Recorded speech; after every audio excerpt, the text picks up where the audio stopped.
Welcome, friends, to Season 0 of the End of Tourism podcast.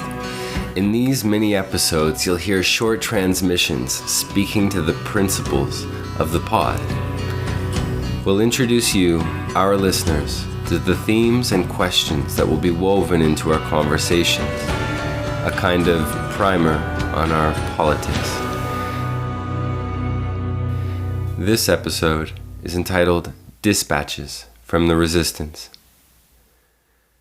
On the pod, we will be meeting people from all over the world who have or continue to work in anti-tourism campaigns, largely in order to ensure the continued livelihood and nourishment of their local lands and neighborhoods. They come from different political, cultural, and spiritual backgrounds, but they have all recognized the consequences that tourism has unleashed on their homes. Their diverse work includes creating protest movements, political campaigns, writing books, forming alliances, protecting sacred sites, and leading neighborhood organizations.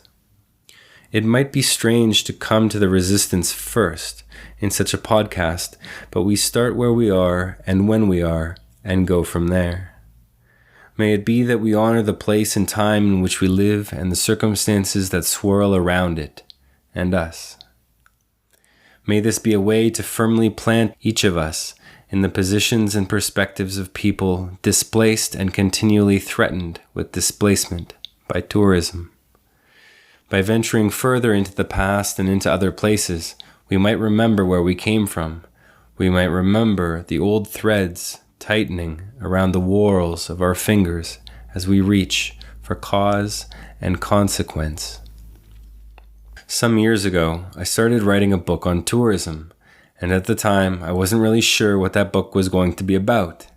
I just started researching, and over time, after many long months and years of investigating, I came to understand that there was no such thing as anti-tourism.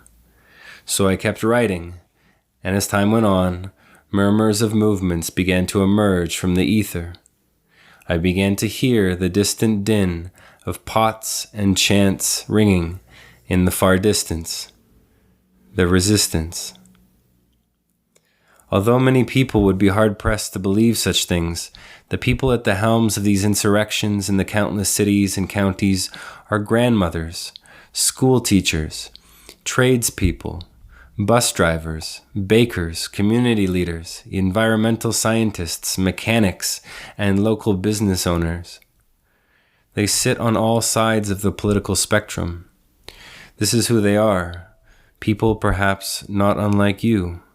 Perhaps not unlike me. They are the salt of the local earth from which they spring, and they are most often the unconsidered reasons that people travel from all over the world to visit their towns and cities. Such people are the living embodiment of local culture. They are what makes a place itself. They are the inherited expression of hundreds, if not thousands of years of myriad movements through a single place. And they are being evicted. Not just those people, but everything that makes that place theirs, everything that arises as local, is slowly swept off the plane of existence as tourists steal in and sail away. Gentrification, commodification, displacement, development, exile, selling out, buying in, you name it. Tourism is all of these things, and it is the Trojan horse of globalization. The very presence of tourists on the scene compromises the capacity for local people to create or cultivate culture in the place they call home. Surging rents drive local residents and businesses out, inviting in foreign chain restaurants that replace not only local cuisine and staff, but the deep lineages that preceded them. Not just the bread, but the secrets of the recipe, the oil from hundreds of generations of grandmothers' hands, and every last crumb of what that means is forgotten and possibly lost. Not just the men smoking in the park during the golden hour, Not just the women gossiping nearby, but the park itself is displaced by parking lots and foreign entitlement.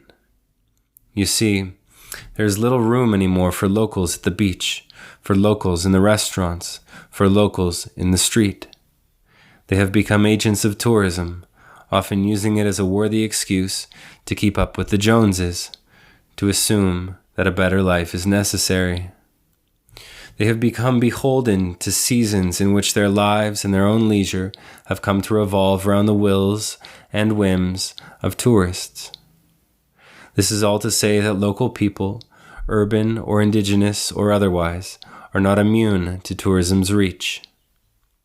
In tourist lands, local time is cut into two seasons, high and low.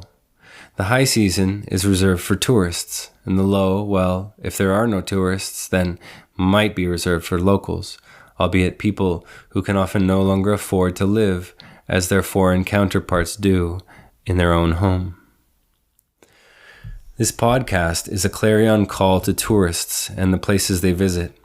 It is for tourists that they might begin to understand what the enduring and often debilitating consequences of their wanderlust has on the places they're all too willing to leave. The podcast is also for local people living under the immense weight and wanton destruction of tourism in their own homes. It is so they might know that there are many others all over the world who are also bearing these consequences, and what can and probably will happen to their neighborhoods if nothing is done about it. This is not a podcast against tourists or even tourism, but a podcast about both. While there are endless and countless reasons and instances to disregard tourists and tourism as a whole, while we might even find some kind of relief and honorable change that could come from banning tourists, such a thing is simply not enough. Half measures such as these are simple and short-sighted. They leave us with the hostility that tourists brought with them and with none of the hospitality that they sought out. To blame the foreigner hides the fear of what is happening in the neighborhood, and often because of neighbors. So, with each interview, with each question, with each dialogue and discernment, may we find ourselves centered in local hearts, ones that remember ways of being in the world that nourish the world and don't condemn it for being itself. Other worlds are possible, but they only become likely once our demands for change are braided into the imagination required for that change to happen. We don't do that alone. In fact, we can't. So this is what this podcast is for. Breathing life into new worlds, creating communities of solidarity, conviviality, humility, and imagination. As we proceed, we will do so remembering you, the listener, the precious time you've given over to these hours that have lost their clock. May these transmissions be some kind of sanctuary for you, for those working for the neighborhood, for home, in the face of every unintended attempt to undermine it. May these hours be ones where you can secretly acknowledge the way the world is without abandoning it. May it bring you closer to that place that you too inhabit as home, as the local, and the place that, all willing, will carry you well in your days. May those places hear you listening to this, and in doing so, provide sanctuary for them as well. May this be sanctuary for the people who imagine raging rivers or majestic mountains as a reason to find themselves. May it be a place they can see what finding themselves elsewhere means for people abroad, for people who might have to bear the brunt of that search, maybe like those left behind at home. Instead of finding ourselves, maybe we can find each other here in the neighborhood, remembering a way home, remembering the skill of home, and all those who continue to do so in our absence. These are dispatches from the resistance. Thank you for listening to the End of Tourism podcast. If what you heard had its way with you, If the arrows hit their mark, click subscribe on Spotify, Apple Podcasts, or wherever you're listening. To go deeper, join us at theendoftourism.com and follow us on social media under the handle The End of Tourism.